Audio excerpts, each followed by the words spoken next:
অভাগা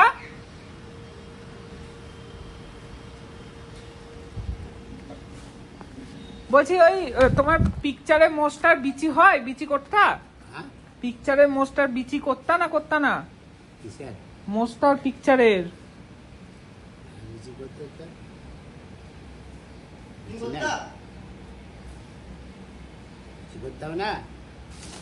সেটা জিজ্ঞেস করছি, হয়?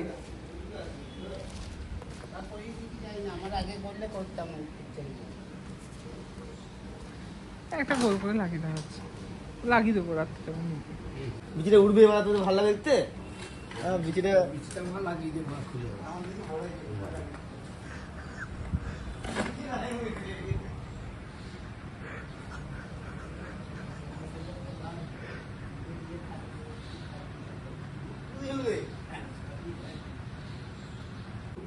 রাধার মুখ লাগালাম না, শুনো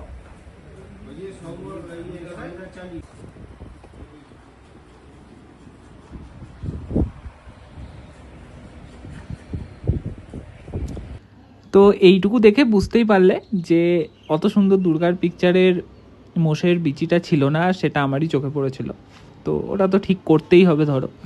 তা বাদে অর্কদার বাড়ির যে আমাবস্যায় কালী পুজো রয়েছে, সেই কালী মায়ের মুখটা আমি তৈরি করে নিয়েছিলাম, সেটাও দেখতে পেলে। এবার বাদবাকি ছিল আজকের এই কাজ, দেবী দুর্গার পিকচারটা সম্পূর্ণ শেষ করে ফেলা।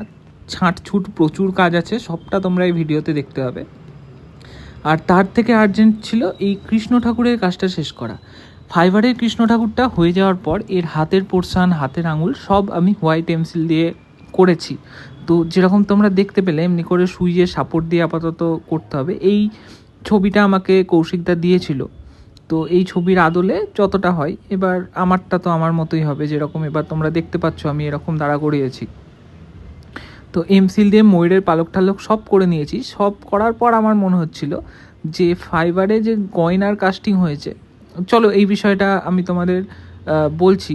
সেটা হচ্ছে ফাইবারে যে গয়নার কাস্টিং হয়েছে সেটা দেখো খুব ল্যাপাচোপা আর কি। মানে প্রতিমাটা এতটাই ছোট যে ওখানে কিন্তু এই খাঁজখুঁজগুলো ঠিক মতো নাই, তো ওগুলো আমি পরে না উঠিয়ে দিয়েছি। তো সেটা তো তোমাদের দেখাবোই, তার আগে চলো এই দুর্গার পিকচারটা একবার দেখো। দেখে মনে হচ্ছিল গোটা দুর্গার পিকচার কিন্তু শেষ হয়ে গেছে, আর একটা ছোট্ট কাজ, আর কী বা কাজ থাকতে পারে। কিন্তু ছাঁটছুট কাজগুলো দেখো। যেহেতু এই পাহাড়টা মাটির পাহাড় এবং সেটাকে কিন্তু পেন্টিংয়ের সাথে আমাকে মেলাতে হয়েছে। মনা কাকা নিজের মতো করে ওই পাহাড়টা রং করে নিয়েছিল। মনা কাকা তখনও জানতো না যে আমি কি কালার দিয়ে পাহাড় করব বা কিছু। তো আলটিমেটলি শেষ হওয়ার পর কিন্তু এই মাটির পাহাড় আর আমার পেন্টিংয়ের পাহাড়ের কালার আলাদা হয়ে গেছিলো। তো স্বাভাবিকভাবেই সেটা আমাকে ঠিকঠাক করতে হয়েছে, প্লাস এই যে ফাঁক ফুঁকগুলো পড়েছিল সেগুলোতেও কিন্তু রং দিয়ে এরকম করে শেষ করতে হয়েছে। দেখো কত ছোট ছোট ফাঁক, কিন্তু এই সামান্য সামান্য খুঁত হয়তো তোমাদের হয়তো চোখেই পড়বে না, কিন্তু আমার তো বুঝতেই পারছো আমার মানে ফোবিয়া আছে এইসব জিনিসে। তো মানে এই খুঁতখুঁতে ভাব যেখানে ধরো তুলি ঢুকছে না ওখানেও আমাকে রং করতে হবে। তো এরকম সরু জায়গাগুলোতে এরকম ব্রাশ ভরে আমি রং করে নিয়েছি, কারণ এই জায়গাগুলোই না মাটি বেরিয়েছিল এবং বোর্ডের মাটি, কারণ ওই মাটি ওইখানটা গ্যাপ দিয়ে আমি সিনারিটা এঁকেছিলাম। তো প্রত্যেকটা কোনা খাঞ্চি আমি রং করে নিয়েছি এমনি করে, আর একটু ডার্ক শেডও দিয়ে দিয়েছি জায়গায় জায়গায়, হাতির তলায় বা কিছু। যেরকম তোমরা দেখতে পাচ্ছ এই পাহাড়ের রঙও কিন্তু আমি মোটামুটি ব্ল্যাক শেড দিয়ে মিলিয়ে নিচ্ছি।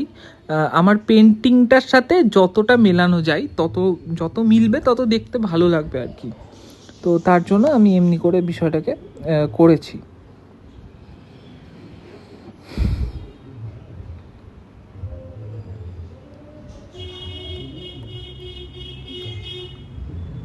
এবার তার থেকেও সরু তুলে নিয়েছি, আশা করি আমি আরও কোনো সরু জায়গায় হয়তো রং ভরবো। ও আচ্ছা, এখানে আমি সাপ করে নিয়েছিলাম, সাপের রংটা করে নিয়েছিলাম।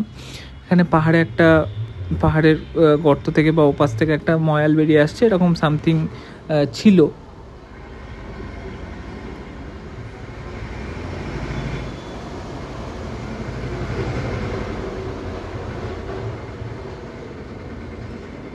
ডার্ক শেড দিয়ে শিরদাঁড়ার অংশটা রং করে নেওয়ার পর কিন্তু আমি হলুদ রং দিয়ে এরকম করে ছোপ কেটে নিয়েছি। রং করার ভিডিও কিন্তু আগে দেওয়া আছে, তোমরা যারা নতুন দেখতে চাও পুরনো ভিডিওগুলো সেকশনে দেখতে পারো, সাপ রং করার পুরনো ভিডিও দেওয়া আছে। আচ্ছা, পাহাড়ের রং মেলানোর পর সাপ রং করে নেওয়ার পর ফাঁক ফুক থেকে রঙগুলো ভরার পর এবার ছিল এই লাল রঙের কাজের পালা আর কি। তো লাল রঙগুলো আমি এখানে করে নিয়েছি এমনি করে, আর সব রঙের ক্ষেত্রে আমি এখানে অ্যাক্রিলিক ফেব্রিক ইউজ করেছি, যতটা ন্যাচারাল দেখানো যায়, যে রক্ত পড়ছে উপর থেকে এরকম কিছু। এখানটাতেও আমি একটা এরকম সিন দেখিয়েছি, কারণ এখানে আমি ওনাকে আর কি আহত দেখাতে চাইছি। কি বলবো, আহত না হয়ে একটা হাতি ওখানে অমনি করে পড়ে আছে, এটা আমার কাছে খুব কেমন কেমন লাগছিল, যদিও পুরোনোতেও হয়েছে এরকম।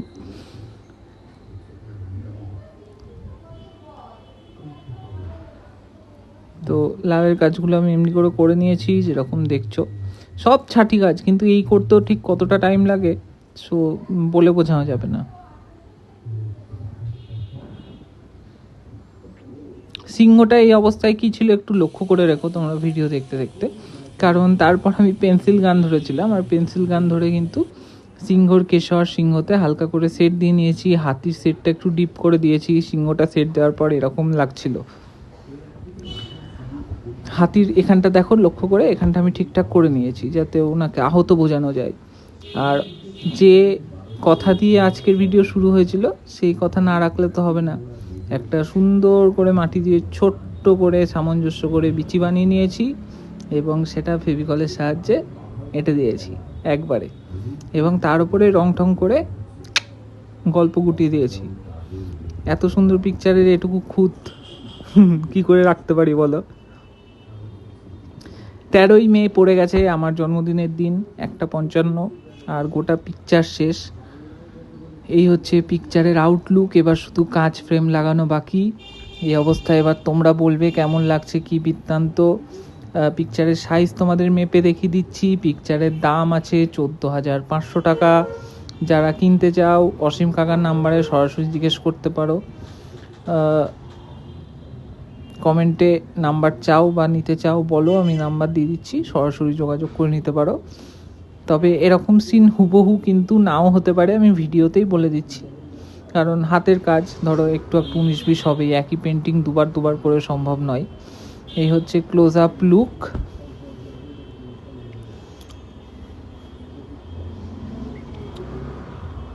একটু করে সব ডিটেল করে ভিডিও করা আছে, তোমরা দেখো।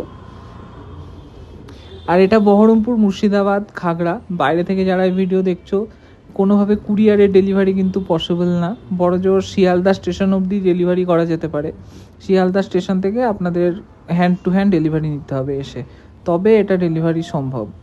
তো 2:16 যেরকম দেখছো, কৃষ্ণ ঠাকুরের আঙুল লাগিয়ে হাত লাগিয়ে আমার কমপ্লিট, দেবী দুর্গাও কমপ্লিট। আর সাইজটা একবার দেখে নাও, যেটা তোমাদের মেন দেখানোর। ডান দিক থেকে বাম দিক আছে, এটা এই অবস্থায় 41.5 ইঞ্চি, এটা কিন্তু ফ্রেম নিয়ে মোটামুটি 44-45 ইঞ্চিতে যাবে। ডান দিক থেকে বাম দিক ধরে নাও 45 ইঞ্চি ম্যাক্সিমাম। আর এদিকের হাইট রয়েছে